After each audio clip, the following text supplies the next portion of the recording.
Евангелие паводле Мацвея. Узяў Езус Пятра, Якуба і Яна, брата ягонага, і павёў іх адных на высокую гару і перамяніўся перад імі. Аблічча ягонае зазяла, як сонца, і адзенне ягонае стала белае, як святло. І вось з'явіліся ім Майсей і Ілля і размаўлялі з ім.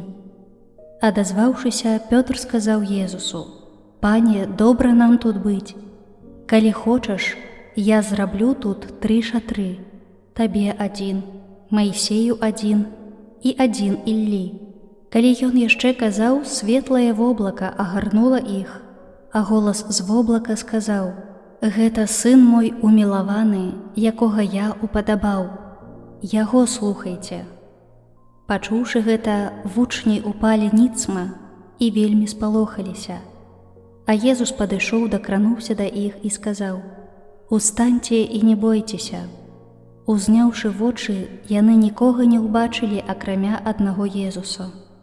Калі сыходзілі з гары, Езус загадаў ім, кажучы: «Нікому не кажыце прабачання, пакуль Сын чалавечы не ўваскрэсне».